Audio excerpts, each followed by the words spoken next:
네, 여러분 안녕하십니까? 강병욱 박사의 주린이를 위한 경제기사 읽기. 오늘 12월 11일 방송입니다. 자, 이제 납회까지, 폐장까지 그 몇 거래일 남지 않았습니다. 우리가 이제 서서히 2023년 한 해의 매매들을 이제 좀 정리해야 하는 그때들이 다가오고 있다라고 이제 봐야 될 것 같은데요. 어찌됐든 시장은 뭐 그전에도 계속 말씀드리고 있었지만은 긍정적인 방향으로 갈 가능성이 크다. 다만 이제 그렇게 되기 위해서는 수급이 받쳐줘야 한다. 이런 말씀을 드렸었는데 오늘 이제 기술적으로 보면은 120일 동평균선을 뚫는 날이죠. 그래서 크리스마스는 다음 주부터는 더 추워진다고 하지만 일단은 기대를 해볼 수도 있겠다. 이렇게 보시면 될 것 같고요. 다만 이제 이번 주가 변곡점이 될 가능성이 큰 것이 FMC도 있고 그리고 12월 선물옵션 동시 만기도 있고 하는 이제 그런 날들이 있다는 거 여러분들이 알고 계시면 되겠고요. 시장 내에는 종목별 이슈를 제외하고는 특별한 이슈는 없었던 것으로 볼 수 있을 것 같습니다. 먼저 시장 상황을 좀 보도록 하죠. 코스피 지수는 7포인트 올랐습니다. 코스닥은 4포인트 올랐고요. 외국인은 53억 순매수니까 매도로 돌진 않았지만 적극적인 매수는 아니다. 이렇게 볼 수 있을 것 같고 거래대금이 뭐 7조 9천 그 정도 되니까 거래대금이 많은 건 아닌 것으로 봐야 되겠죠. 그리고 상승 종목이 좀 더 많았다. 이렇게 볼 수 있을 것 같고요. 수급이 중요하니까 수급 사항들을 잠깐 보면 뭐 저기 그 외국인 투자가들이 적극적인 매수는 아니에요. 그래도 파는 것도 아니고 그 중립 구간에 들어와 있는 걸로 보는 거죠. 그리고 업종별 저기 그 매매를 잠깐 보면 IT 쪽에 매도가 나오지 않는 것은 일단은 뭐 시장은 긍정적이다 이렇게 볼 수 있을 것 같습니다. 차트가 중요하죠. 지금 기술적인 상황들을 봐야 되니까 120일 뚫었습니다. 120일 뚫었어요. 물론 뭐 거래가 많이 잡히는 건 아니지만 그렇기 때문에 제한된 범위 내에서의 움직임 이렇게 이야기를 계속 했던 거 아니겠습니까? 주봉도 지금 2600보다는 좀 더 내려왔지만 120주 봉이 그래도 앞으로 한 60포인트 그 정도는 더 올라갈 여지가 있다 이렇게 볼 수가 있을 것 같고요. 월봉은 뭐 지금은 크게 이야기되지 않을 그런 상황으로 봐야 되겠죠.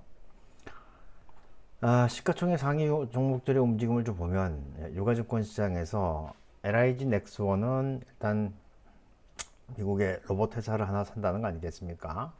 지금 뭐 두산 로보틱스라든지 이런 것들 올라다니는 걸 보면 LIG 넥스원 같은 경우에는 로봇 회사도 사고 그리고 또 하나 눈여겨봐야 되는 것은 방산 쪽 저기 그 수주 얘기들도 계속 있는 그런 상황이죠. 그 다음에 밀리는 건 크게 밀리는 게 없고요. 코스닥에서는 위즈빅 스튜디오가 상한가를 들어갔는데 이건 뭐 이정재 관련주라고 봐야 돼. 한동훈 관련주라고 봐야 되는 거죠. 이정재 그리고 정우성 이런 데가 이제 유상증자 참여하는데 뭐 거기에 이제 엮여 있는 걸로 이제 봐야 되는 것이죠. 개별 종목이다. 개별 종목 이렇게 봐야 될 것 같고 밀리는 것은 뭐 코엘 패션이나 우리기술투자, 위메이드, 천보, YG 엔터테인먼트, 신라젠 이런 것들을 밀려 내려가는 그런 상황이네요. 테마주도 같은 경우에도 의료기기, 그다음에 CTI, 통신장비, 반도체, 시스템 반도체, 홈쇼핑 뭐 특별하게 이렇게 그 개별 종목 툭툭 올라가는 걸 제외하고는 별로 보이는 게 없는 것 같아요. 바이오 유전체 분석, 반도체, 후공정 장비 엇갈리는 거죠. 그렇습니다. 증시 주변 자금을 보면은 고객 예탁금이 확 늘었어요. 이거는 뭔가 지금 청약이 들어왔다든지 그런 게 있지 않았을까 이런 생각을 하게 됩니다. 이건 좀 따져봐야 될 것 같아요.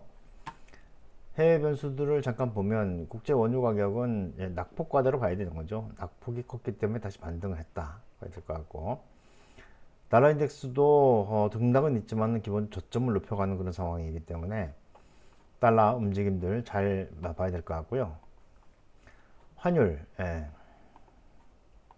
환율이 다시 1316원, 뭐 요즘에 널뛰기 하듯이 움직이고 있었는데 일단 기본적으로는 1300원대를 지키려고 하는 그런 움직임이 나오지 않는가라는 생각을 하게 되고요.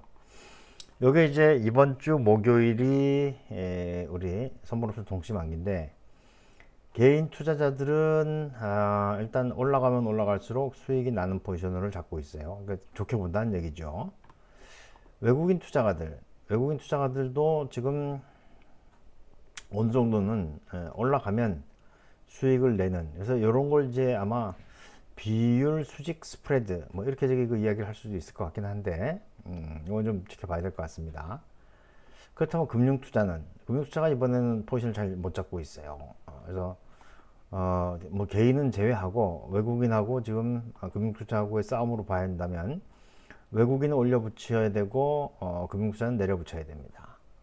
두 개가 붙어 있는데, 지금 포지션을 잡고 있는 걸로 본다면 외국인 투자가들의 포지션이 훨씬 더 전략적으로 잘 구성이 되어 있는 거죠.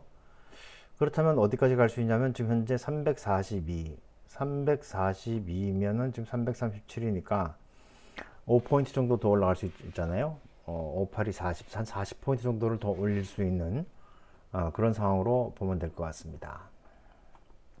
뭐 금리는 크게 움직임이 없고요. 경제 지표들도 뭐 특별한 건 없어요. 저희 고용 지표 다 나왔고, 이제 CPI, 이제 FOMC 앞두고 CPI 나오게 되겠죠.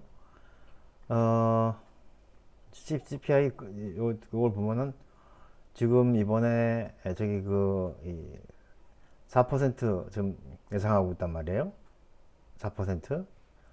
이전에도 4%니까 이 정도 가지고서는 금리를 내리긴 어려울 것이다, 이렇게 볼 수 있을 것 같습니다.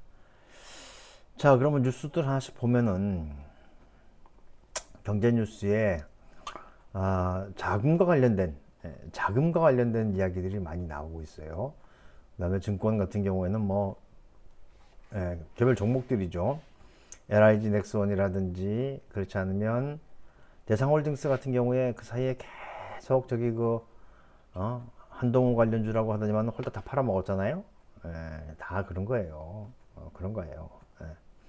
이정재, 유상증자 참여한 와이더 플래닛. 요게 지금 이제 저기 뮤직 스튜디오와 관련이 있는 것이고, 그 다음에 미국의 로봇 업체 인수 추진하고 있는 LIG 넥스원, 고스트 로보틱스 미국에 요거 한다고 하니까 올라갔고, 뭐 그렇습니다. 그런 상태고. 자, 그래서 이제 이번 주는 금리 슈퍼위크, 주요국 중앙은행 마지막 결정을 한다.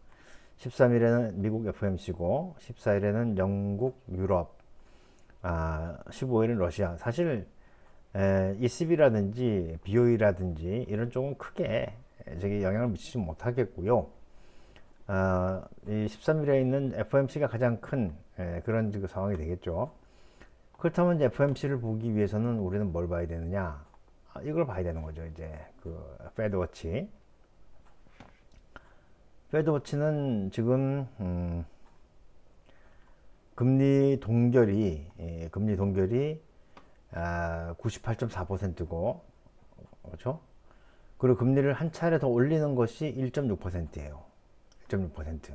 그렇죠? 그러면 내년 1월에는 어떻게 보고 있냐? 이때도 동결이에요. 내년 3월은 이제 금리 인하 쪽이 40%가 나오기 시작한단 말이에요. 그렇다면 이제 5월에 가면 이때는 이제 금리를 내리는 쪽으로 움직이게 된다. 이건 이제 사실 시장의 예상치니까, 우리는 이제 12월 FOMC 끝나고 난 다음에 나오는 다트 플롯, 얘네들 이걸 고치질 않네. 이게 지금 6월 14일 계속 올라와 있는데, 얘네들도 이거 참 일을 안 하는구만요. 그렇습니다. 자, 그래서 일단은 FOMC를 주목해서 봐야 되겠고, 3, 6, 9, 12에 12가 걸려 있으니까 다트 플롯 나오는 거 잘 봐야 되겠다는 생각이 듭니다. 자, 그리고 이제 이건 왜 이런 얘기들이 자꾸 나오는지 모르겠는데, 회사채 시장이 양극화되고 있다. 이걸 이제 계속 말씀드렸어요. 그래서 트리플 A, 더블 A까지는 거래가 돼도 뭐 싱글 A라든지 트리플 B라든지 이런 거 거의 지금 저기 그 거래가 안 된다는 거 아니겠습니까? 그러니까 이제 큰일 난 거죠. 자, 고금리 상황이 지속되자 회사채 발행 규모가 쪼그라들면서 크레딧 시장이라고 하는 것은 이제 신용 시장이 되는 거죠. 찬바람이 불고 있다. 금리 인하 시점에 대한 불확실성이 커지는 가운데 높은 신용 등급을 내세우는 우량 기업들이 회사채 수요 예측은 투자 수요가 몰리는 모양새인데 나머지들은 잘 안 된다는 거예요. 나머지는. 예. 그러니까 신용 등급이 양극화도 뚫어냈는데 더블 A 등급 이상 우량물 회사채 발행은 총 1조 7,700억 원 했다고 해요. 근데 싱글 A 등급 이하의 비우량물, 언제부터 우리가 싱글 A가 비우량물이었습니까? 이참 답답한 일인 거예요. 그러니까 지금 저기 이 사람들이 돈이 그만큼 신용시장에 대해서 리스크를 느끼고 있다, 이렇게 봐야 되는 것이죠. 그러면서 이제 한국은행이 또 거들었어요. 은행 간 수신금리 인상 경쟁 불붙으면 안정성이 저하된다. 당연하죠. 근데 지금 은행 간의 수신금리 인상 경쟁이 지금 이제 불붙지 않을 수 없는 것이 금융기관들도 지금 유동성 맞춰야 한단 말이에요. 또 연말이잖아요. 그렇죠? 그러니까 이제 자본 건전성이라든지 이런 것들을 저기 해야 되기 때문에 안 할 수 없는 거죠. 근데 여기에 대놓고 또 은행채 발행을 압박한다든지 못하게 압박한다든지 이렇게 되면 수신금리 올릴 수밖에 없는 상황이죠. 그러니까 결국은 시장이 알아서 움직이도록 만들면서 구조조정되고 하는 그런 것들이 있어야 되는데 그렇지 않고 관치금융 해가지고 뭔가를 누르면서 모든 것을 다 내년 5월 이후로 내년 4월에 이제 저기 선거가 있으니까 그 이후로 미루면서 아주 저 폭탄을 키우는 그런 상황이 있어서는 내년을 좀 전망하기가 정말 어려운 그런 상황이 되고 있다. 그러니까 바보 같은 놈들, 그렇죠? 정책을 하고 있는 바보 같은 놈들이 그냥 시장에 맡겨두면 되는 금융시장을 선거에 저기 끌어들여 가지고 쓰고 있기 때문에 이런 것들이 큰 문제가 된다, 이렇게 보시면 될 것 같습니다. 자, 일단은 뭐 저는 기본적으로 이번 주 목요일이 변곡점이 되는 것은 뭐 분명하다라고 보고 있지만 그럼에도 불구하고 시장은 연말까지 좀 더 밀어 올리려고 하는 그런 움직임들이 있지 않겠는가. 그리고 그 수급의 중심에 외국인이 있다면 그렇다면 시가총액이 큰 쪽으로 붙어야 한다, 이렇게 말씀드리면서 오늘 방송을 마무리하도록 하겠습니다. 고맙습니다.